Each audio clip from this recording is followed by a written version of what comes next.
जागिए। मैं यहाँ दोस्तों मैं कुछ बोलने नहीं आया हूँ, मैं केवल यहाँ प्रणाम करने आया हूँ, आपको निवेदन करने आया हूँ कि आप जाग जाइए। ये समाज आपका है, इसको बचा लीजिए, इसको शिक्षा की ओर। जहाज होता है पानी का, वो लकड़ी का होता है, लेकिन लोहा उसमें जुड़ा होता है, और लकड़ी के संगत में आकर के लोहा होता है। उसको आकार दे दो, घड़ा बना लो, मूर्ति बना लो, कुछ भी बना लो आप, ठीक है ना। उसके बाद आप उसको पका दो, पका दिए, उसके बाद आप उसको कहो नहीं यार मैं इसको मूर्ति बनाया हूं, इसको मैं घड़ा बना लूं। बना लोगे क्या? वो टूट जाएगा, लेकिन घड़ा में परिवर्तित नहीं होगा।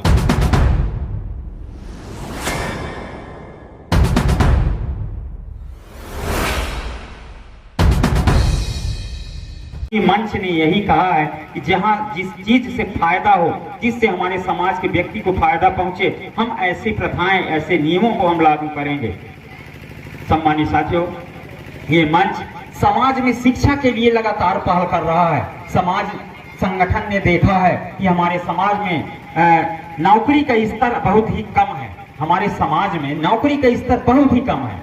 आप देखेंगे, सर्वे निकालिए दूसरे समाजों का और अपने समाज का, हम बहुत ही पिछड़े हैं। शिक्षा, व्यवसाय, नौकरी और सामाजिक रहन सहन, इन 3-4 मुद्दों से हमारा समाज पिछड़ा हुआ है।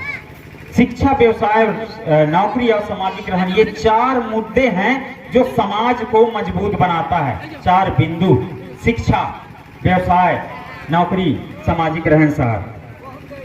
साथियों, आज इन चीजों को मजबूत बनाना है, हमारा समाज विकास करेगा, हमारा समाज आगे जाएगा।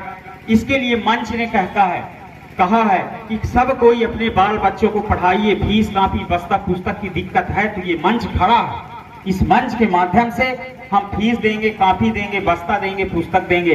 जिसका भी बाल बच्चा पढ़ रहा है, यदि फीस देने का व्यवस्था नहीं है, पुस्तक नहीं ले पा रहे हैं, कॉपी नहीं ले पा रहे हैं, उस कंडीशन में ये संस्था खड़ा है। आप फोन घुमाइए अपने जिलाध्यक्ष को, अपने जिला कार्यकर्ताओं को, डायरेक्ट आप हमसे बात करिए कि सर मेरा बच्चा वहां पढ़ रहा है, मुझे फीस की जरूरत है, 3000 लगा है, 4000 लगा है, हम जरूर देंगे, जरूर मदद करेगा। साथियों, ये संस्था, और ये संस्था कोई एक नहीं है, ये संस्था पूरा आप हैं, मैं हूँ, ये हैं अनूपपुर, उमरिया, शहडोल, सीधी, सिंगरौली, झारखंड, उत्तर प्रदेश, ये एक है।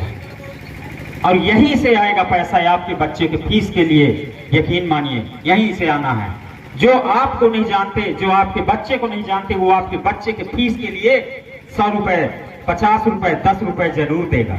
ये होता है संगठन और संगठित होने का नतीजा, शक्ति संगठन का, इसको कहते हैं। इसलिए श्रद्धेय सम्मानित साथियों, मैं आप सभी से यही निवेदन करना चाहता हूँ कि संस्था खड़ा है हर स्तर से समाज को मजबूत बनाने के लिए, चाहे शिक्षा के लिए हो या कोई और कार्य हो।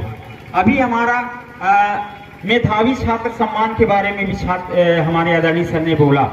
यदि समाज का कोई भी बच्चा 85% से ऊपर का रिजल्ट लाता है, इस मंच के माध्यम से हम अगरिया जनजाति के गौरव दिवस 15 नवंबर को अपने कोतमा में हम सम्मानित करते हैं उस बच्चे को और माता पिता को भी, क्योंकि उस माता पिता के वजह से ही आज बच्चा इस लेवल पर है ना। क्योंकि बच्चों की पहली गुरु माँ होती है ना। तो उस माता और उस पिता का योगदान बहुत ज्यादा है, इसीलिए आज बच्चे ने इस तरीके का काम किया है। तो बेहतरीन पुरस्कार भी देते हैं और मंच में सम्मान भी किया जाता है। और मैं ये चाहता हूं सम्मानित साथियों कि जिला उमरिया से 85% से ऊपर लाने वाले बच्चों को आप जरूर हमारे अगरिया जनजाति गौरव दिवस कार्यक्रम कोतमा में उपस्थित जरूर कराएं, ताकि हमको ऐसे बच्चों को सम्मानित करने का अवसर प्राप्त हो सके और दूसरे लोगों के बच्चों के प्रति एक सीख बन सके कि वास्तव में क्या है। अभी हम इस संस्था की ओर से हमारा लगातार प्रयास रहता है कि विशेष स्कूल, नवोदय स्कूल, नवोदय विद्यालय, एकलव्य, ज्ञानोदय, ऐसे विद्यालयों में हम बच्चों को प्रवेश कराने का हम कोशिश करते हैं कि हमारे बाल बच्चे इन विशेष स्कूलों में पढ़ाई के लिए आगे जाएं। चाहे नवोदय हो या एकलव्य या मॉडल स्कूल हो या कन्या शिक्षा परिसर हो, इन विशेष स्कूलों में बच्चों को एडमिशन करवाने के लिए हम प्रयास कर रहे हैं। कैसे प्रयास कर रहे हैं? हमारा ऑनलाइन मीटिंग जब होता है, हम वहां जिलाध्यक्षों को ये संदेश, वहां के कार्यकर्ताओं सबको संदेश देते हैं कि यदि कोई भी बच्चा किसी का भी हो, जिला कोई भी हो, यदि 5वीं पढ़ रहा है और 8वीं पढ़ रहा है तो 5वीं में 6वीं के लिए और 8वीं से 9वीं में जाने के लिए नवोदय स्कूल एकलव्य मॉडल में प्रवेश फॉर्म हम संस्था की ओर से अपनी तरफ से हम भराते हैं। हम ये सूचना निकालते हैं, लेकिन फिर भी हमारे जिलों से अभी भी इस तरीके का जागरूकता नहीं आ रहा है। लोग फॉर्म अप्लाई नहीं कर रहे हैं, बहुत कम ऐसा हो रहा है कि फॉर्म भरे जा रहे हैं। यहाँ तक कि हमने ये भी कहा हुआ है कि यदि किसी ग्राम में या मोहल्ले में 2-4 बच्चे हैं कक्षा 5 या 8 वाले, तो हम उनके लिए ट्यूशन की भी व्यवस्था इस मंच की ओर से कराएंगे। उस ट्यूशन देने वाले शिक्षक की फीस ये संस्था उठाएगा जब तक परीक्षा नहीं हो जाता।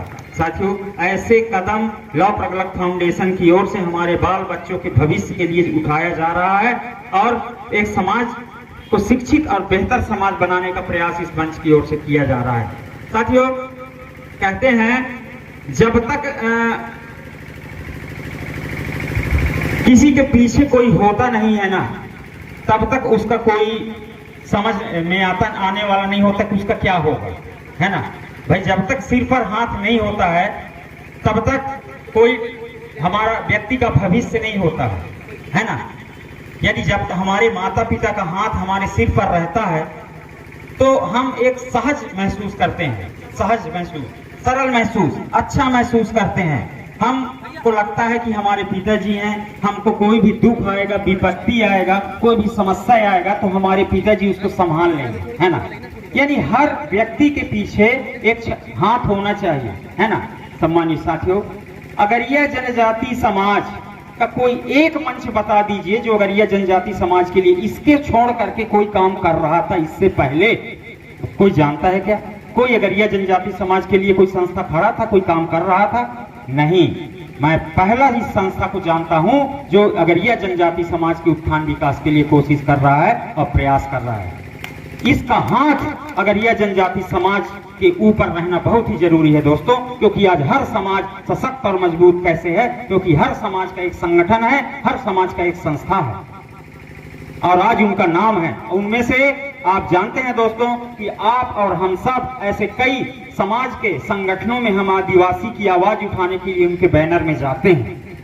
आज हमारा संस्था है, हमारा संगठन है, समाज हमारा है, तो क्यों ना हम अपने समाज के अस्तित्व के लिए, अपने समाज को आगे बढ़ाने के लिए, संगठित बनाने के लिए, मजबूत बनाने के लिए इस मंच की छाया में आए।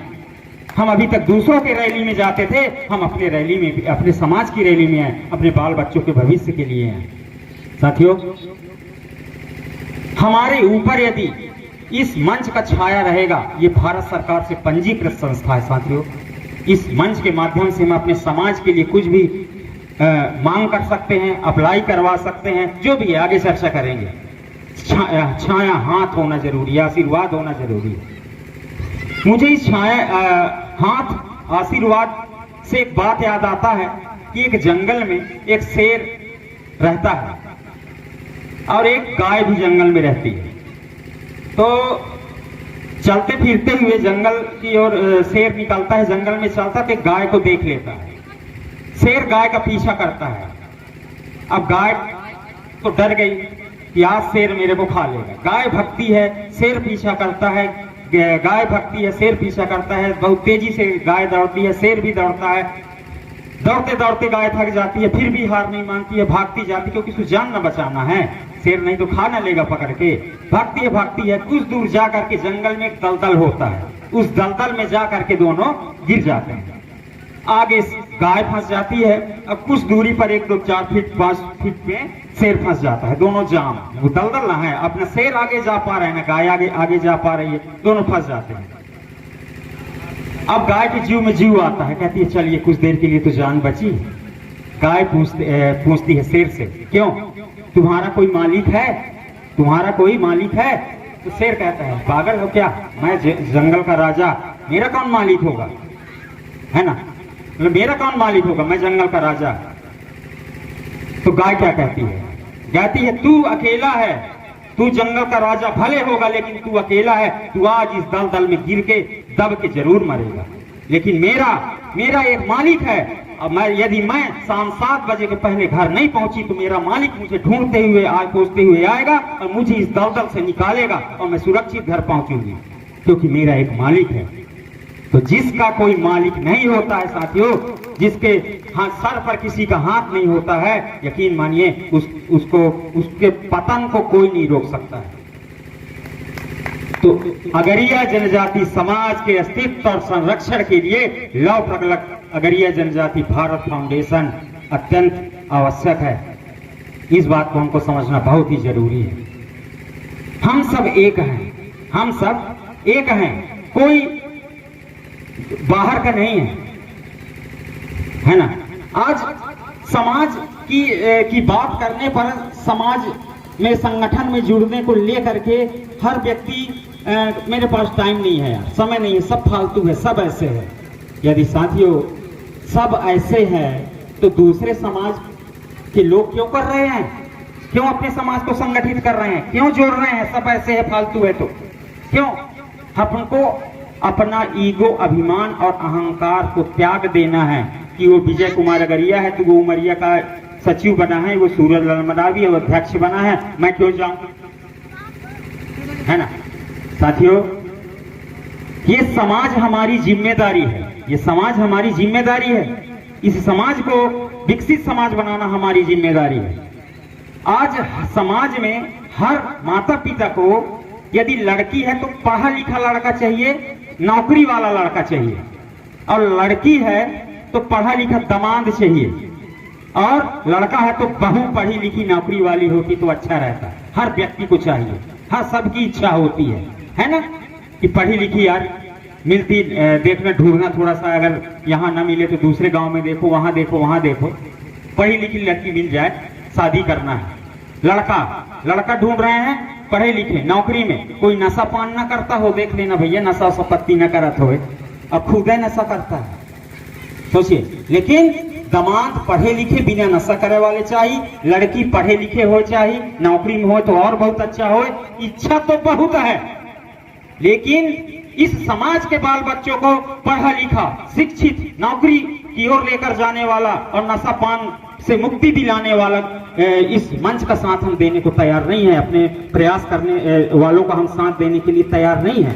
यानी हम समाज से लेना तो चाहते हैं लेकिन देना नहीं चाहते हैं। समाज से अपेक्षा है, हमारी अपेक्षा है, हम चाहते हैं समाज से लेना, पाना चाहते हैं कि ये मिल जाए, ये पाना ना चाह रहे हैं। पढ़ी लिखी बेटी चाहिए यार, है ना, बिटिया पढ़े लिखे है तो दामाद पढ़े लिखे ही चाहिए, है ना। इच्छा तो रखते हैं लेकिन उनको पढ़ाने के लिए, उनको बताने के लिए कि नशा नाश का कारण है, इसके लिए हम आगे नहीं आ रहे हैं, कुछ कर नहीं रहे हैं। समाज से पाना चाहते हैं, हमारा ये हो जाए, वो हो जाए, और अपने ही समाज की कमियां हम गिनाते हैं। कोई पूछ तो दे गलती से, यार समाज कैसा है, अरे न पूछो, वहां 10 गात्र में गए थे, इतना पिए लोग रहे थे, बोलने को नहीं, इतना पी खा के घूम रहे हैं, महिला पी रहे हैं, पुरुष पी रहे हैं, बच्चे तक पिए घूम रहे हैं। बताइए, ये कोसेंगे जरूर लेकिन उसको बंद करने के लिए आगे नहीं आएंगे। कौन बंद करेगा ये बताइए मुझे, कौन बंद करेगा? साथियों आज बंद करना होगा। यदि आज आपने ये काम नहीं किया तो कल वो चलता रहेगा। यदि आज बंद करेंगे तभी कल बंद होगा। एक चीज बताइए, आज 10 गात्र में, छठी बरहों में हमारे जो हैं बुजुर्ग हैं या युवा हैं, जो भी हैं, नशा पान करके समाज में बैठते हैं। वो कहां से सीखे हैं मुझे बताइए, कहां से सीखे हैं? वो उनको देखकर सीखे हैं जो पहले जब वो बच्चे थे और वो उनके बड़े जब समाज में कोई कार्यक्रम, छठी बरहों, 10 गात्र या कोई मामले का निपटारा करते थे, है ना, कि हमारे पूर्वज तो हमारे सयान लोग तो भाई दारू मुर्गा पी लेना देना करते हैं, दारू पीते हैं, वैसे बनाते हैं, हम भी करेंगे। और वैसे ही आज आप कर रहे हैं और आपके न रहने के बाद फिर कल वो करेंगे। यानी कैसे पहुंच रहा है? एक मेरे को देखकर, यानी हमारी पीढ़ी को देखकर हमारे बच्चे सीखे, हमारे बच्चों की पीढ़ी को देखकर उनके बच्चे सीखेंगे। तो ये चलता जाएगा। यदि इसको बंद करना है, हमको समाज से नशा पान को बंद करना है, समाज से कोई फायदा नहीं, नशा से कोई फायदा नहीं है समाज को, तो हमको आज से, यानी इसी पीढ़ी में आपके जीते जीते समाज में नशा पान के लेन देन को बंद करना होगा, तभी जाकर के वो आगे पीढ़ी में न जाएगा। तभी अगली पीढ़ी में वो बंद होगा। यदि आज आपने बंद नहीं किया तो कुछ नहीं हो सकता। जागिए। मैं यहाँ दोस्तों, मैं कुछ बोलने नहीं आया हूँ, मैं केवल यहाँ प्रणाम करने आया हूँ, आपको निवेदन करने आया हूँ कि आप जाग जाइए। ये समाज आपका है, इसको बचा लीजिए, इसको शिक्षा की ओर लेकर जाइए, है ना। मेरे युवा साथियों, मेरे बड़ों, मेरे पिता समान, मेरी माताएं बहनें, मित्र हमारे, मैं केवल एक ही निवेदन करने आया हूँ, समाज आपका है, संभाल लीजिए इसको सर प्लीज। दुश्मनी इनसे हो सकता है, मेरे से हो सकता है, लेकिन ये समाज हमारा ही है, हमारे ही बाल बच्चे हैं, ये आने वाली पीढ़ी है। हम एक बेहतर समाज दिशा में लेकर जाएंगे। आज सोचिए, यदि आज से 10, 15 साल, 20 साल पहले यदि कोई संस्था इस तरीके का हुआ होता और हम लोगों को, हमारे बच्चों को इस तरीके की सीख और शिक्षा दिया होता, तो आज हमारे समाज में का कुछ और ही भविष्य होता, आज और भी किसी और दिशा में होता, आज ज्यादा से ज्यादा लोग नौकरी में होते। आजकल पता है हम लोग क्या करते हैं, शिक्षा विभाग में मैं भी टीचर हूं, हमारी निकलती है वरिष्ठता सूची पूरे संभाग का। तो मैं एक चीज देखता हूं, कितने अगरिया हैं इसमें। मैं अगरिया सर्च करता हूं, कितने अगरिया मास्टर हैं, तो संभाग में 2-3 तो बड़े मुश्किल में मिलते हैं भैया, बहुत ही मुश्किल में, सोचिए। और अदर समाज का देखो तो फिर गिनती नहीं है भैया। तो तब भी हम जागने को तैयार नहीं है, तब भी नहीं जगना चाहते हैं, है ना। तब भी हम, ये हमारा वो नहीं होता, हमारे अंदर का जमीर नहीं जगता क्या कि हमारा बाल बच्चा पढ़ लिख कर नौकरी में जाए, कुछ बेहतर करे, अच्छा नेता बने, अच्छा मास्टर बने, पटवारी बने, इंजीनियर बने, डॉक्टर बने। हमारा जमीर नहीं कहता। दोस्तों आप बढ़िए तो सही। मैंने कहीं पढ़ा हुआ था कि यदि बच्चा ईर्ष्या कर रहा है, यदि बच्चा ईर्ष्या कर रहा है तो इसका मतलब वो आगे जाने का प्रयास कर रहा है। ये दीवार में लिखा हुआ था, मैं जब बचपन में था, स्कूल जाता था, तो एक दीवार में लिखा हुआ था, यदि बच्चा ईर्ष्या कर रहा है तो इसका मतलब वो आगे बढ़ने की कोशिश कर रहा है। ईर्ष्या कब होता है कि ये वो मेरे से ज्यादा अच्छा है और मैं उससे कमजोर हूं, तो मुझे इससे जलन होता है ना। तभी ना जलन, ईर्ष्या की भावना आती है। तो हमारे अंदर क्यों नहीं आ रही है दूसरों को देख करके, हैं? या हम इतने वो हो चुके हैं, कमजोर हो चुके हैं कि हम उनके जैसा कर ही नहीं सकते हैं। हमको लगता है यही हो गया है, इसीलिए कि हम तो कर ही नहीं सकते हैं, हमने दिमाग में बैठा लिया है। साथियों, बहुत से माता पिता ऐसे भी होते हैं कि अपने बच्चों का भविष्य वो खुद तय करते हैं। कहते हैं अरे दाऊ, मैं तो रोजी मजदूरी करे वाले और मोरो लड़कर वही रोजी मजदूरी करे। साथियों, क्या हम उसके भविष्य को जानते हैं? बताइए। मेरे बाबा जी लोहा कूटते थे, गांव वाले किसानी करते थे, लोहा कूट करके, और अपना साल भर में एक मजदूरी आता था, चावल धान मिलता था, उससे जीवन यापन चलता था। लेकिन आज, और मैं भी छोटा था जब, तो अपने लिए हथौड़ी संसी छोटा बनवा के रखा था, मैं भी कूटता था उसके साथ साथ, सोचिए। लेकिन आज मेरे बाबा इस दुनिया में नहीं है, उनको नमन करता हूं, प्रणाम करता हूं। उनके आशीर्वाद से आज उनका जो नाती है वो एक शिक्षक है, जिसकी सैलरी लगभग 70-75 हजार रुपए है प्रति माह, सोचिए। तो यदि मेरे बाबा, मेरे पिताजी मेरा भविष्य तय कर देते कि हमारा काम तो लोहे कूटा गया है, हम आगे नहीं बढ़ सकते, तब तो हो गया ना। साथियों, ये हम अपने बच्चों के भविष्य को तय नहीं कर सकते। हम इस बच्चे को भविष्य को हम तय नहीं कर सकते, इसके भविष्य को तय नहीं कर सकते, ये आगे चल के क्या करेगी ये बेटी। माध्यम चाहिए दोस्तों, माध्यम। और यदि हम असहाय महसूस कर रहे हैं किसी चीज को लेकर के, पढ़ाने को लेकर के, या किसी और दिशा में लेकर जाने के लिए, तो इस मंच का संगत करिए। और यहाँ से जब आप संगत करेंगे तो सारे रास्ते खुल जाते हैं दोस्तों। संगत से याद आता है कि संगत से गुण आत है, संगत से गुण जात, लोहा जड़ा जहाज भी पानी में उतरा। संगत के असर से आप जानते हैं कि लकड़ी में लगा हुआ लोहा भी तैरने लगता है ना।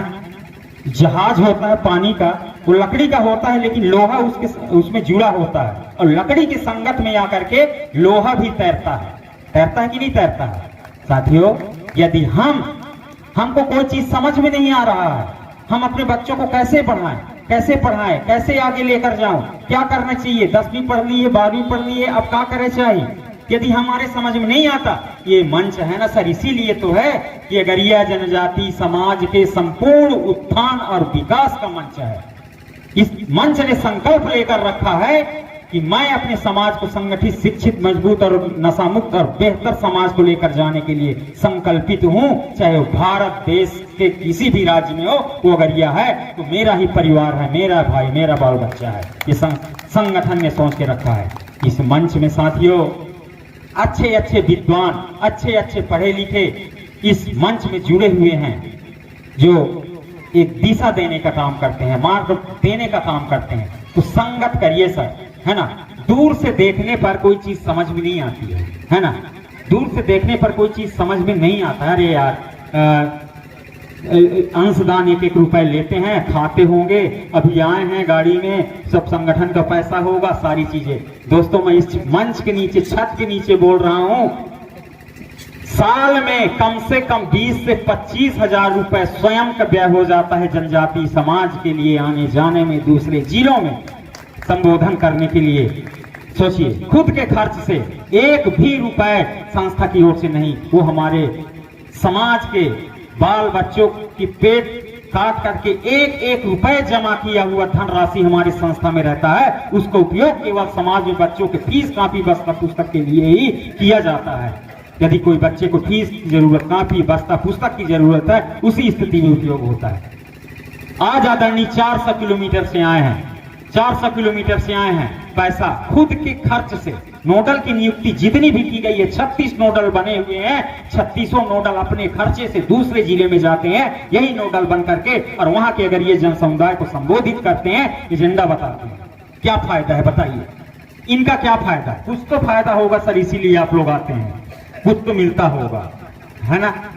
नहीं दोस्तों, ऐसा नहीं है, कोई फायदा नहीं है, अपने जेब से लगाकर जा रहे हैं। तो किसके लिए हो रहा है ये कार्यक्रम? समझिए, जागे हम, किसके लिए आ रहे हैं ये हमारे लिए आ रहे हैं, हमको जागरूक करने आ रहे हैं कि भैया बाल बच्चों जब स्कूल खुल जाए लड़कन के, तो छेरिया चराने नहीं भेजना है, धान कटवाने नहीं ले जाना है, गैया चरावे के नहीं भेजा है, स्कूल भेजना है। हमारी माताओं बहनों, हमारे भैया लोग क्या करते हैं, अरे चल हो गया आज, देखता थोड़ी मैं अंतिक जाता तो गरुआ ढील ले, आज स्कूल जा, है ना। 1 दिन 2 दिन बाद फिर अरे आज थोड़ी आने न्योता जाए था तो घर तक ही, आज भाई घर तक वाली, यही कर करके 1 महीना में 30 दिन होता है, संडे मिला करके, और संडे काट दें तो 24 से 23 दिन, 22 दिन स्कूल लगता है, और उस 22 दिन में हमारे बच्चे का अटेंडेंस 7 दिन रहता है। सोचिए, यही करते करते केवल 7 दिन, तो 7 दिन में बच्चा क्या सीखेगा? हम उसको शिक्षा भर, उसका मन, देखिए बच्चे मिट्टी हैं, बच्चे क्या हैं? मिट्टी हैं। मिट्टी को जैसा आकार दोगे आप, हम, वो वैसे ही हो जाता है। फिर उसके बाद उसको आकार दे करके उसको पका दो, फिर उसके बाद वो टूट जाएगा लेकिन अपना आकार नहीं छोड़ेगा। ठीक बोल रहा हूं ना? मिट्टी को उसको आकार दे दो, घड़ा बना लो, मूर्ति बना लो, कुछ भी बना लो आप, ठीक है ना। उसके बाद आप उसको पका दो, पका दिए, उसके बाद आप उसको कहो नहीं यार मैं इसको मूर्ति बनाए हूं, इसको मैं घड़ा बना लूं, बना लोगे क्या? वो टूट जाएगा लेकिन घड़ा में परिवर्तित नहीं होगा। तो हमारे बच्चे वही हैं, आज वो मिट्टी के समान है, किसी भी आकार में ढाले जा सकते हैं। यदि आप उनको काम की ओर लेकर जाएंगे तो उनका ध्यान पढ़ाई से छूटता जाएगा और वो शिक्षा से दूर हो जाएंगे, उनका मन ही आगे नहीं लगेगा आगे चल के। फिर बाद में हम क्या कहते हैं? बाद में ये कहते हैं कि तो ही तो पढ़ाऊत रहो तो पढ़ते नहीं रहे, एक यही शब्द है ना। तो ही तो मैं पढ़ाऊत रहो पर तब पढ़े नहीं। सोचिए दोस्तों, कुछ, हाँ देखिए क्या है, धान है तो बदरा रही, गेहूं है तो घुन रही, लेकिन सगला गेहूं घुन हो जाए यह संभव नहीं है। कुछ उसके पीछे का कारण व्यक्ति भी होता है। सभी बच्चे की आज छेरिया ढील ले, बोकरा ढील ले, गरुआ चरा ले, घर तक ये, और महीना में 22 दिन में 10 दिन 5 दिन स्कूल भेज रहा था। बात पढ़ाई की नहीं हो रही है, बात उस ध्यान की है। बात उस लक्ष्य की है, जो लक्ष्य हम बच्चे को देना चाहते हैं, उस लक्ष्य को पहले हम निशान केवल उसके दिमाग में फीड कर दें, बेटा वो तुम्हारा लक्ष्य, तुमको यहाँ वहां जाना है और हमारे तरफ से पूरी छूट है।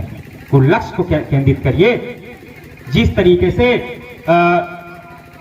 गुरु द्रोणाचार्य ने तोते पर निशाना लगाने के लिए कहा कि क्या दिखता है, सभी शिष्यों को पूछे तो बोले हमको जंगल दिखता है, पेड़ दिखता है, पत्ते दिखते हैं, फूल दिखते हैं। लेकिन जब अर्जुन से पूछा गया तो अर्जुन ने बोला गुरुजी मुझे केवल तोते की आंख दिखती है। तो गुरुजी बोलते हैं बेटा लगाओ निशाना। तोते की आंख जैसा लक्ष्य बनाकर अपने बच्चों को देना है हमको। घर का काम हर कोई करता है, संडे है, छुट्टी है, छुट्टी के दिन है तो कोई बात नहीं भाई, चलो भाई घर के काम में लग जाओ। हाँ, यदि तुम्हारा कोई विद्यालय का होमवर्क है तो तुम होमवर्क कर डालो। ऐसी चीजें हम करें यदि हमको बेहतर समाज की ओर लेकर जाना है तब।